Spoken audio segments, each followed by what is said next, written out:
Gênesis capítulo 6, texto bastante conhecido.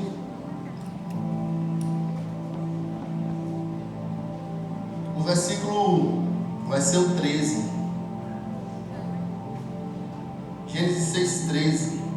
Culto brasa, estou muito feliz por estar aqui. Existem etapas, né? Eu vejo a brasa, né? Tem brasa que está só uma fumacinha ali, né? Já está quase se apagando. Tem brasa que tem algumas centelhas ali de fogo. Tem brasa que estão acesas. E tem brasas que estão em chamas, né? E essa é a perspectiva, acredito, de Deus para a sua vida, que você saia de fato, não apenas fumaçando, mas em chamas, literalmente.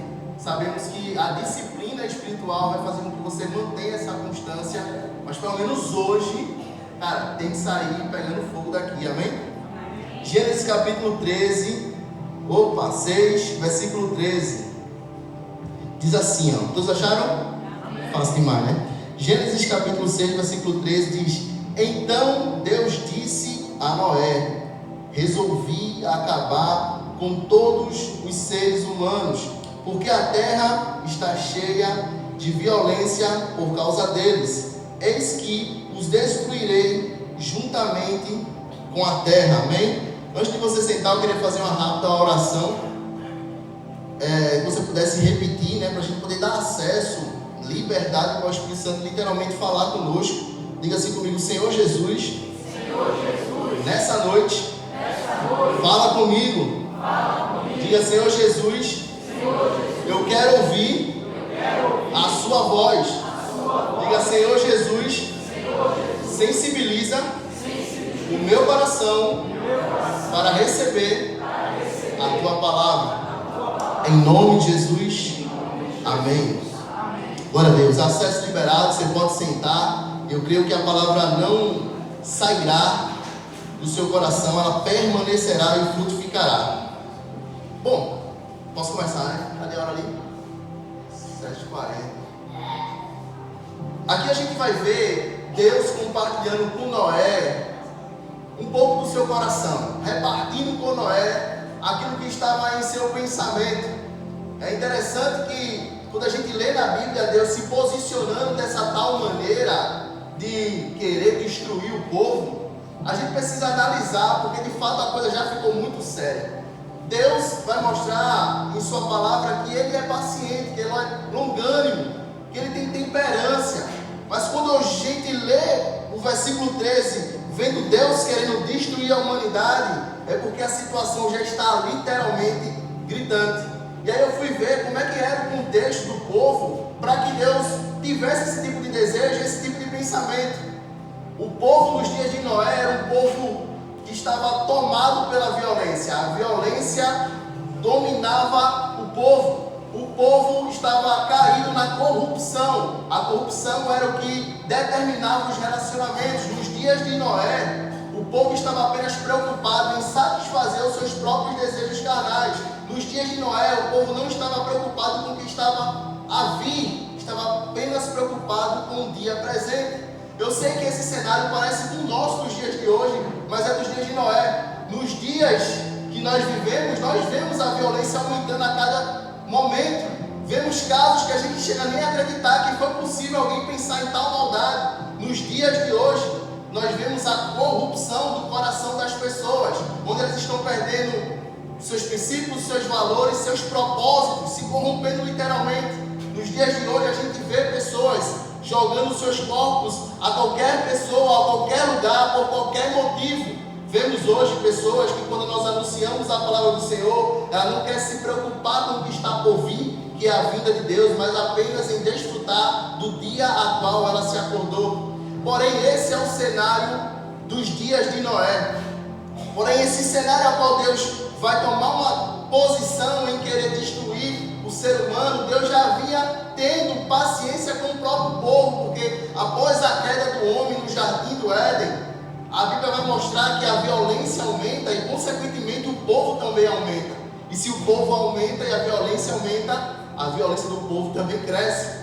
Então foi assim nos dias de Abel. Você viu a violência aumentando, onde um irmão deseja matar o outro, ele executa e faz e cumpre. Nós também veremos nos dias de Enoque a violência tamanha, porém a Bíblia fala que Enoque era diferenciado. Veremos também um povo violento nos dias de Sete, porém, a Bíblia vai mostrar que Sete também era alguém diferenciado. E aí chega os dias de Noé. Noé pegou a fase, talvez, no ápice da maldade do homem, está ali, independente do que tinha acontecido no passado. Noé estava íntegro em seu posicionamento, ao saber quem era Deus, ao conhecer Deus, ele se permaneceu firme. Ou seja, isso já traz para a gente algo muito importante a levar em consideração. Independente da geração que você esteja, ou o ano que você esteja, 2026, 27, 28, talvez você possa dizer assim, rapaz, talvez fique mais difícil as coisas, mas isso não quer dizer que você seja alguém eleito a se corromper em meio ao sistema, amém?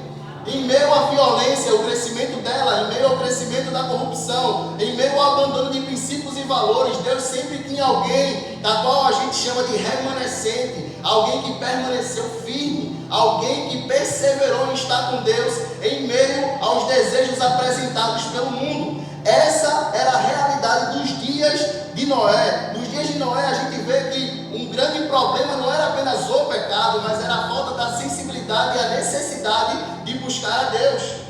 O pecado havia entrado no mundo e vinha se espalhar de forma muito veloz, a tal ponto de corromper a maioria, a tal ponto de levar ao coração de Deus o desejo de destruir a humanidade. Precisamos entender que o pecado é algo grave, é algo que tem que ser levado a sério. O pecado não dá para se brincar com ele. Iremos entender que o pecado é tão sério, que o pecado é uma ofensa direta à santidade de Deus. O pecado é tão sério que Isaías 59, versículo 2 vai dizer que o que separa o homem de Deus é o pecado. O pecado é o que endurece o coração. O pecado é o que faz com que você roube, perca a sua paz. Ele rouba a sua paz. O pecado, ele abre legalidades em nossa vida para que demônios, principados, potestades possam nos marionetar, trazer sofisma, dúvida, crises em meio à nossa vida. Por isso que existem pessoas que andam na rua desconfiadas para lá e para cá. O cara, rapaz, o que é isso aí? Às vezes talvez seja uma opressão espiritual. Existem pessoas que não conseguem ficar sozinhas dentro de casa. Ela sente uma pressão, ela sente que algo negativo está nos cercando. Ela fica com ansiedade, precisa sair para a rua. O que é isso? Talvez seja batalhas espirituais. Pessoas que surtam do nada, pessoas que querem se isolar do nada. A gente fala, é a personalidade dele, é o jeitinho dela. Mas se a gente talvez for ver o histórico, tenha pecados encobertos. O pecado, ele é grave. O que levou o desejo de Deus em destruir o homem, a humanidade, foi o pecado. E isso não foi ontem, isso não foi ontem.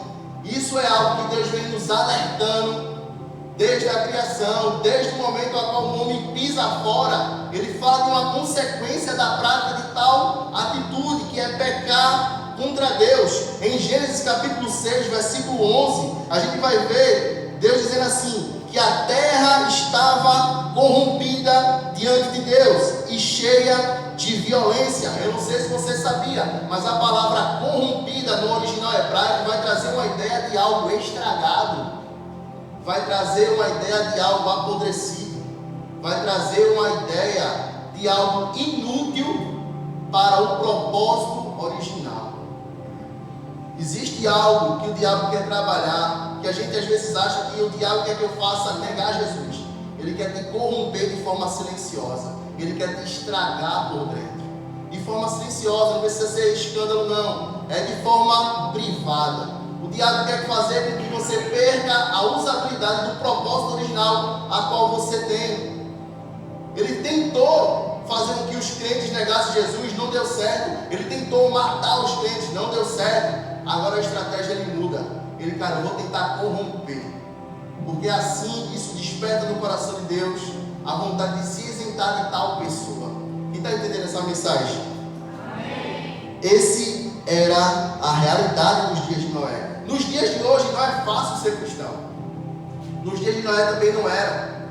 Nos dias de Sete, Enoque, não era fácil seguir e servir a Deus. Nos dias de hoje também não é fácil de seguir e servir a Deus. Vocês estão aqui hoje, eu glorifico muito a Deus por ver um grande número de pessoas, principalmente na parte de jovens, aqui presente. Eu sei que não foi fácil estar aqui. Não foi fácil chegar aqui.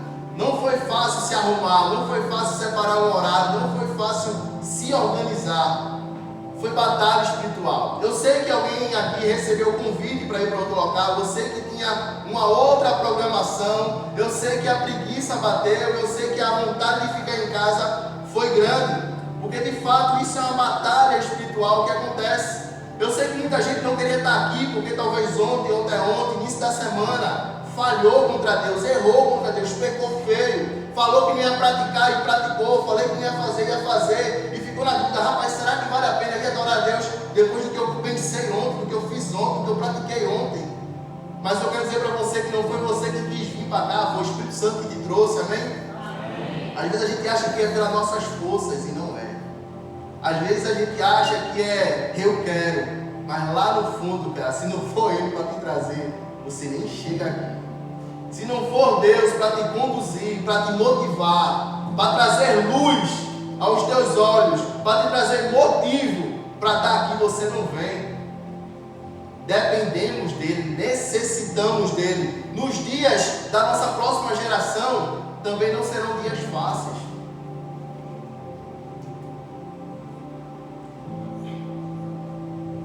O dia dos nossos filhos seguir e servir a Deus não serão fáceis. A gente que já está um pouco de casca grossa, está ruim. Imagina para essa geração, né? Onde muitos dizem que são Nutella, espirrar que nem andou na rua descalço, nunca cortou o pé. Como é que vai ser, meu irmão? A gente precisa doutrinar, ensinar, a gente precisa trazer lições duras para essa juventude cristã que está crescendo, porque se for alisar, a galera não vai resistir. A galera vai, de fato, colocar o pé para fora, meu irmão. Precisamos nos inspirar em pessoas de Deus e também ser inspiração para os outros. A Bíblia vai mostrar que também nos dias futuros, nos últimos dias, também não serão dias fáceis de seguir e servir a Deus. Em 2 Timóteo, capítulo 3, versículo do 1 ao 5, vai dizer que nos últimos dias sobrevirão tempos difíceis, os homens serão avarentos, presunçosos, arrogantes, blasfemos, ingratos, ímpios, desobedientes aos pais e mais amantes do prazer do que amigo de Deus.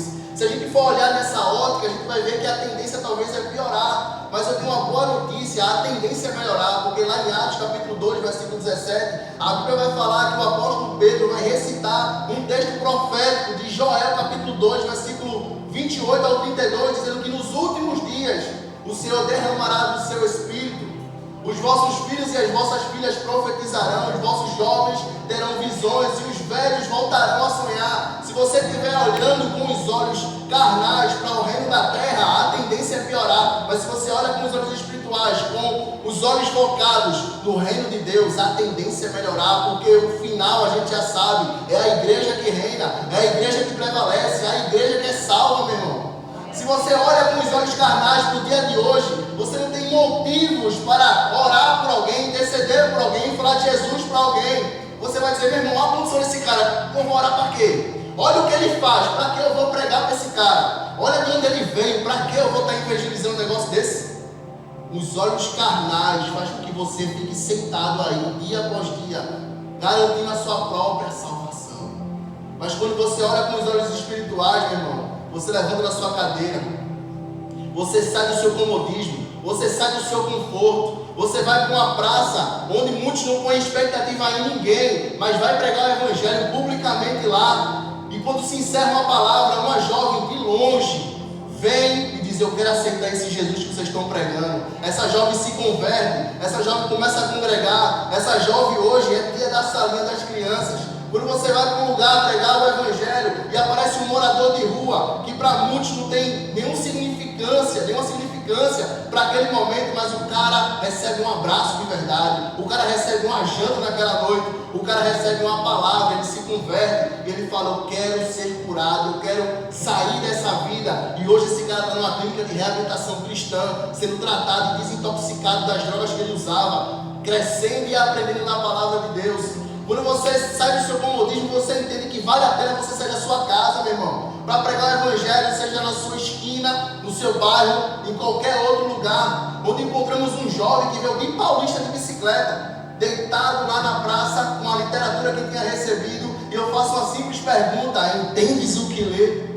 E ele disse: eu não entendo. E ali eu começo a ministrar na vida daquele jovem. Ele fala: você é de onde? Se eu vim de Paulista, alguma coisa me veio trazendo para Paulista aqui. Eu disse: cara, Deus teve um encontro com você. E ali aquele jovem nunca tinha ouvido sobre Jesus, nunca tinha conhecido, nunca tinha participado da igreja. Ali ele reconhece Cristo como Salvador, se arrepende dos seus pecados. Você está entendendo que quando os olhos espirituais estão abertos, você não vê a barreira que os olhos carnais te apresentam.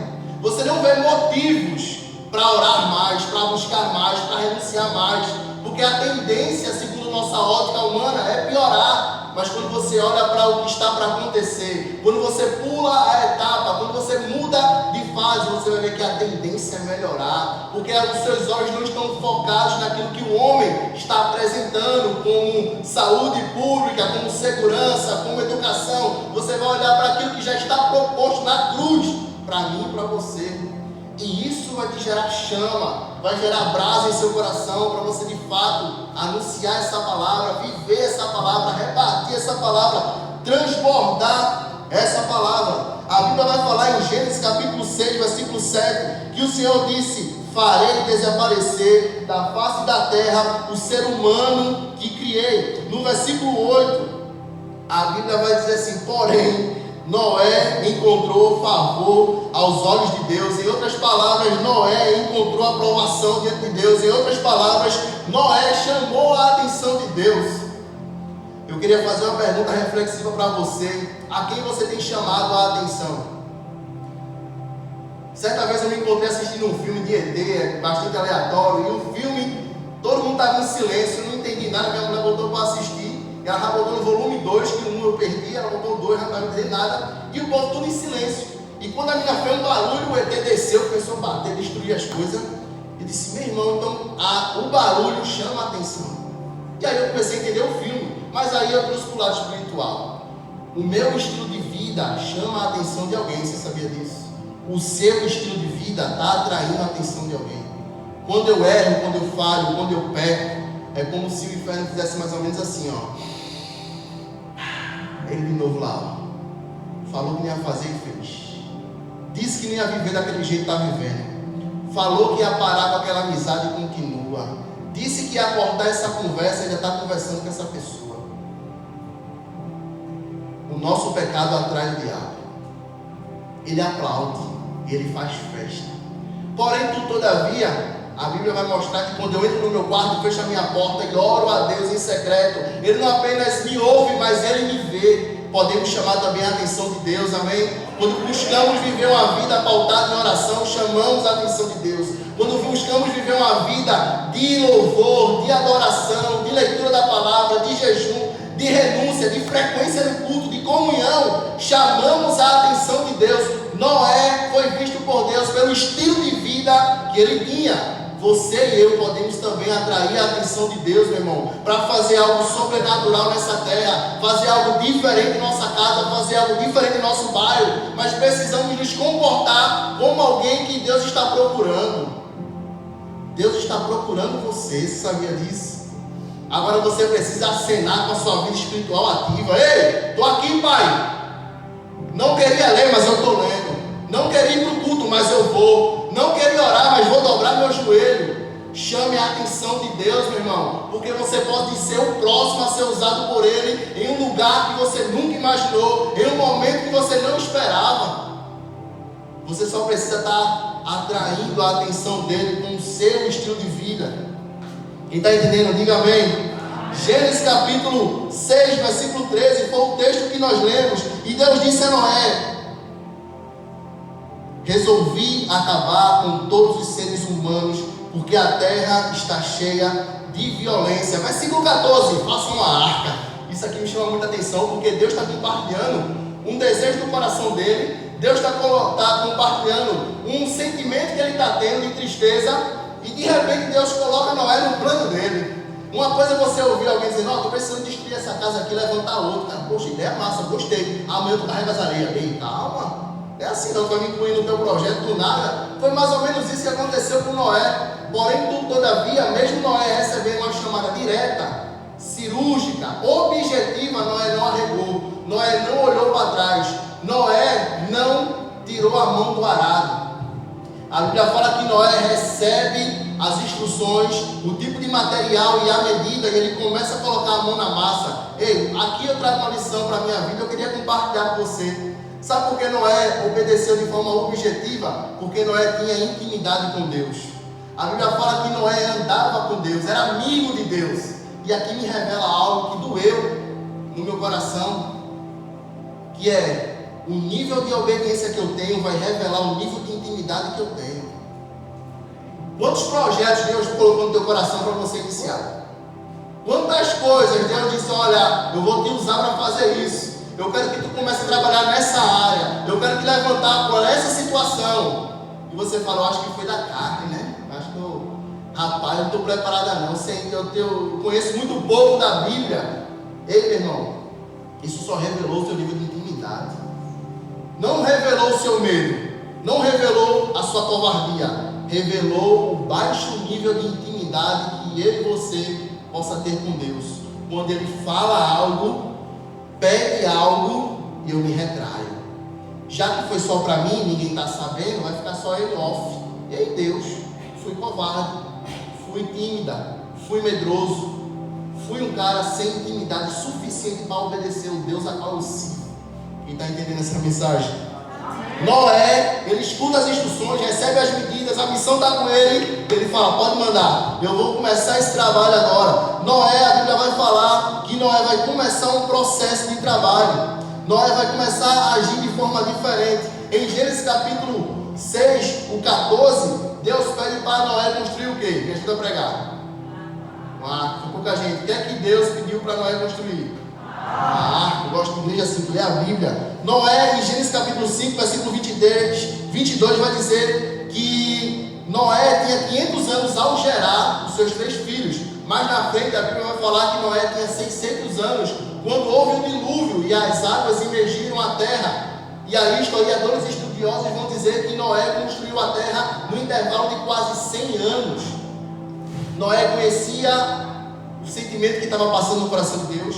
Noé estava sabendo do que Deus queria fazer. Noé foi incluso no projeto de Deus. E a Bíblia fala que quando Noé recebe essa missão, Noé se dedica à construção da arca. Quando Noé recebe a revelação que o dilúvio estava por vir, que o juízo de Deus estava por vir por meio do dilúvio, ele dedica a sua vida à construção da arca. E aqui está uma reflexão nova para você também nessa noite. Em que você tem se dedicado a tal ponto de você saber da revelação do arrebatamento da igreja? Noé, quando ficou sabendo que o juízo viria por meio das águas, ele fala, mano, eu vou trabalhar até esse negócio ficar pronto. Eu vou gastar a minha vida nisso aqui. Eu e você já recebemos essa revelação, que a igreja irá ser arrebatada. Mas não vai ser a igreja que está na igreja.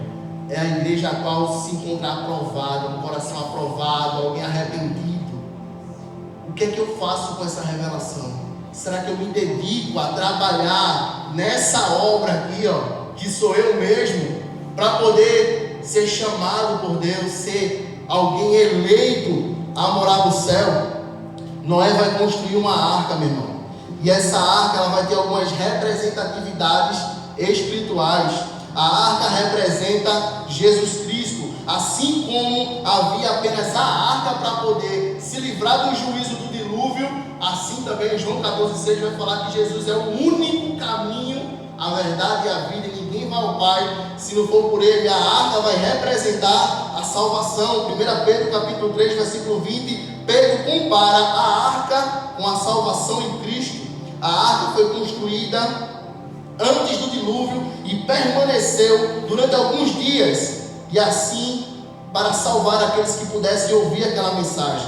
A igreja foi construída, restituída, foi desenvolvida em Cristo Jesus, para que antes do arrebatamento pudéssemos encontrar alguém que escutasse essa mensagem e pudesse ser salvo. A igreja representa a obediência. Hebreus capítulo 11, versículo 7 vai dizer que pela fé Noé, divinamente avisado por Deus a fazer algo antes de algo ser existente.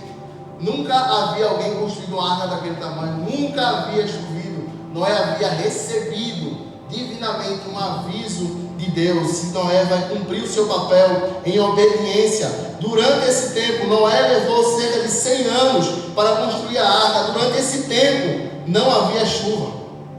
Durante esse tempo, pessoas zombaram dele. E durante esse tempo, Deus ficou em silêncio. Eu sei que a vida cristã a gente passa por isso, por zombarias. As pessoas não vão entender o motivo de você se organizar, ficar bem bonito, bem bonita para vir adorar a Deus junto com outros irmãos. Eu achava isso, meu irmão, eu passava pelas igrejas e disse, meu irmão, qual é a lógica do cara entrar num quadrado e ficar balançando a mão junto com todo mundo? Não fazia sentido nenhum para mim. Esse meu irmão tem que ter um sentido, tem que ter uma lógica.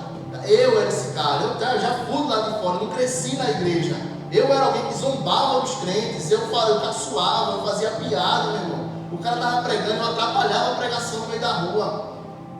E eu era esse cara que zombava, e hoje eu passo por isso. E eu compreendo o cara que está zombando, ele não teve um encontro com Jesus, eu preciso ser paciente com ele. Eu preciso amar ele mesmo assim, eu preciso orar por ele. Eu preciso convidar ele para essa loucura que é aqui dentro. Que ele acha que a loucura está lá fora. Mas de fato, meu irmão, isso aqui é loucura para o mundo. O mundo não vai compreender enquanto não tiver um encontro real com Jesus.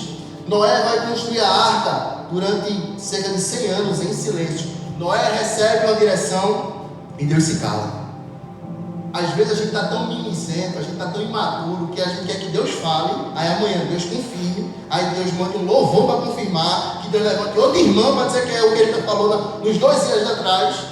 É imaturidade nossa.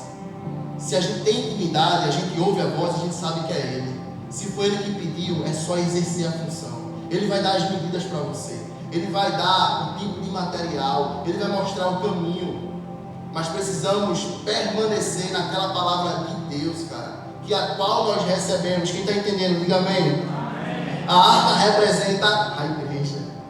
A igreja representa, a arca representa a igreja, porque na arca havia proteção, comunhão, direção e dependência de Deus. Aqui dentro existe proteção para a sua vida, amém? Aqui dentro existe comunhão, velho. Nós somos seres sociáveis e aqui é o local onde você vai encontrar isso de verdade, de coração, meu irmão. Às vezes você vai estar entre uma dividida entre ir à igreja e participar de um evento lá fora. Porque a família, cara, não estou contra os eventos da família, mas a sinceridade do abraço, você sabe que é aqui, fala a verdade. A sinceridade de uma palavra, sem segundas intenções, pessoas que olham para você não para te diminuir, pessoas que oram pela tua vida. Eu só encontrei isso na igreja. Olha que eu já passei por 4 religiões e foi na igreja cristã que eu encontrei isso. Na rua, era em esquina a esquina, eu encontrei. É na igreja que você encontra comunhão, proteção, direção e dependência de Deus. Bom, eu queria que você ficasse de pé, para você achar que está acabando. Eu gostaria de chamar o Ministério do Louvor.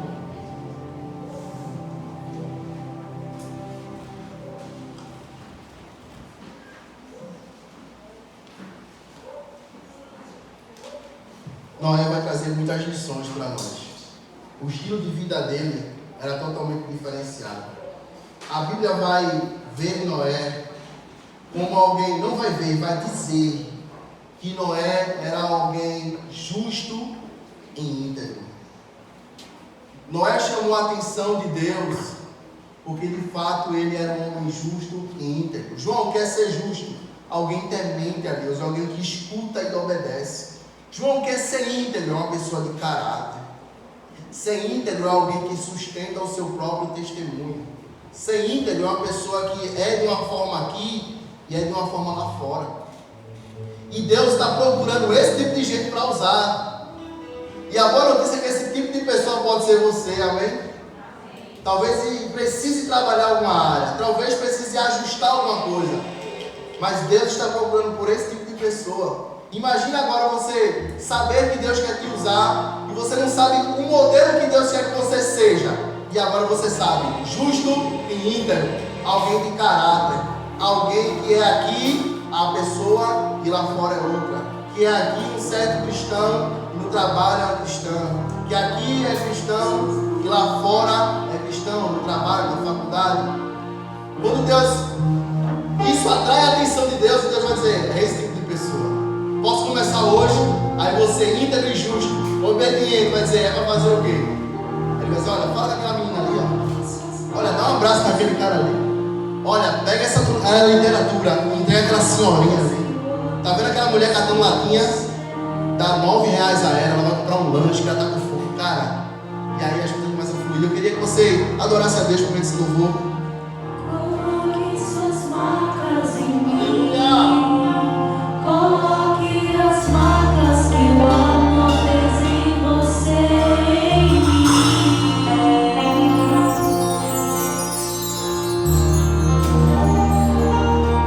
Coloque suas marcas em mim. Coloque as marcas que o amor fez em você, em mim.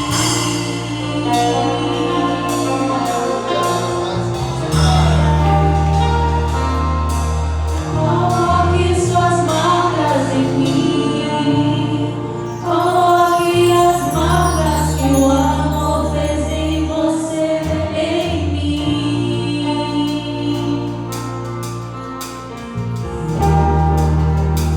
Me amar como você me ama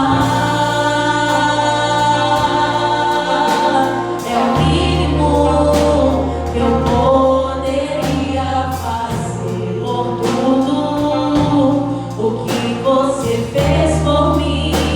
Me amar como você me ama é o mínimo que eu poderia fazer por tudo o que você fez por mim.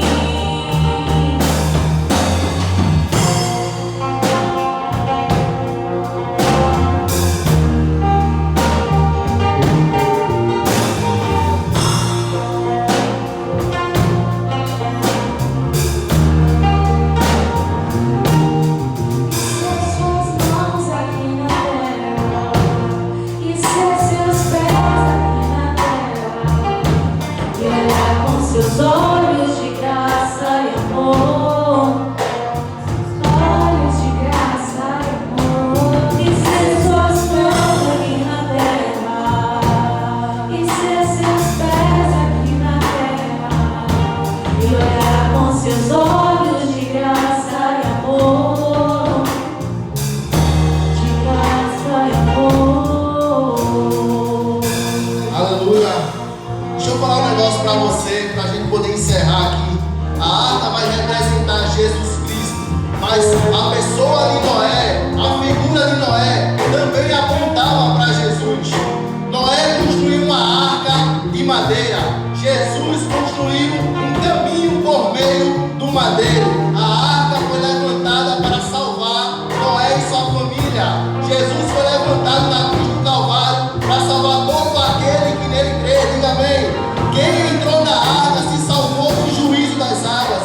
Quem está em Cristo se salvará da ira vindoura do Senhor. A Bíblia vai mostrar que a porta da arca ficou aberta durante um tempo. As portas da igreja estão abertas. O céu está aberto. Os braços de Jesus estão abertos para receber todo aquele que crê, se arrepende e confessa. Enquanto todos zombavam de Noé, enquanto ele construía a arca, Noé não deu ouvidos aos zombadores, mas ele deu ouvidos àquilo que Deus falou para ele. Enquanto Jesus carregava a cruz do Calvário na via dolorosa, pessoas zombavam de Jesus, apontavam para Jesus, chicoteavam Jesus, mas ele não olhou para sua ferida. Isaías vai dizer que por meio das suas feridas nós fomos sarados. Jesus não olhou para o que estavam fazendo com ele. Jesus estava olhando para o que ele estava fazendo por toda a humanidade. A Bíblia vai mostrar que durante 100 anos Noé ficou em silêncio. Deus ficou em silêncio com Noé. Durante 100 anos Deus calado. Isso foi difícil para Noé permanecer fazendo algo, sendo zombado e Deus sem falar nada. Mas a Bíblia também vai falar que Jesus, quando está na cruz do Calvário, a Bíblia vai falar que Jesus se sente sozinho. A Bíblia vai falar que Jesus fala: Eli, Eli, lama sabachthani.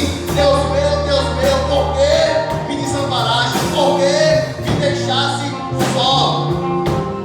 Ei, Noé representava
justiça. Permanecer fiel não vai apenas te levar à salvação, mas vai levar outros à salvação. A Bíblia vai falar que enquanto Noé estava construindo a arca, lá em Pedro ele vai dizer que Noé era um pregoeiro da justiça. Noé não apenas trabalhava na obra, Noé pregava sobre o que estava para acontecer, amém? Deus não te chamou apenas para trabalhar no interno, Deus te chamou para trabalhar no externo também. João, onde é que é o externo da tua casa? João, onde é que é o externo da tua escola? João, onde é que é o externo da tua faculdade, do teu trabalho?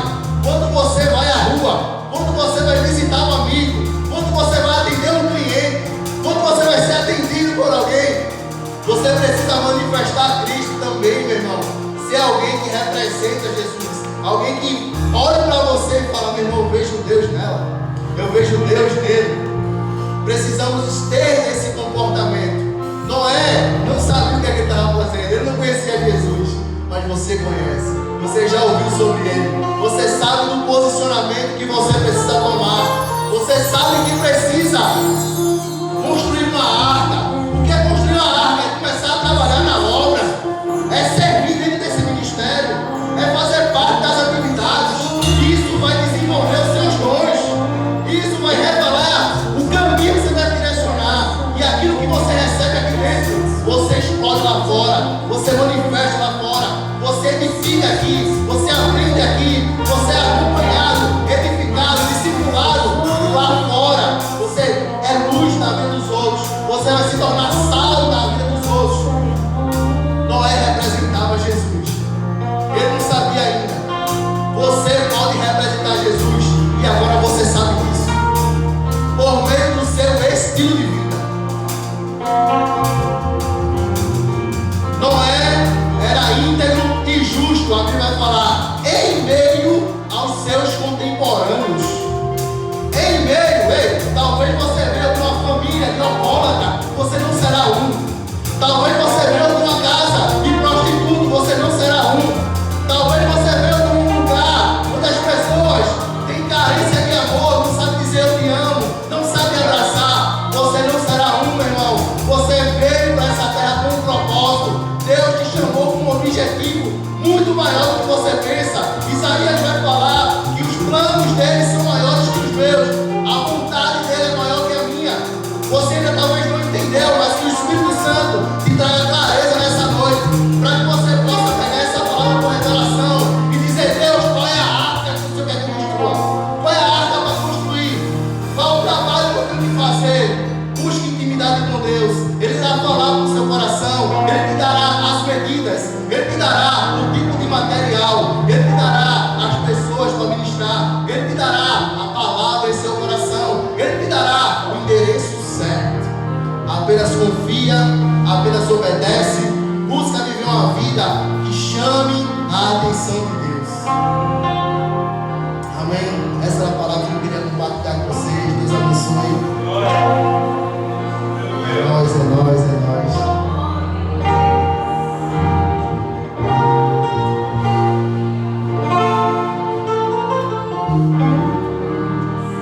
Glória a Deus, Deus.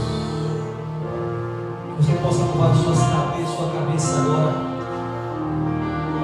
na mesma dimensão ao qual chegamos aqui, ao qual permanecemos aqui, que possamos continuar nessa mesma dimensão. E ao JP ele trazer essa mensagem, queridos, não tem como nós ficarmos. O mundo ele tem pensado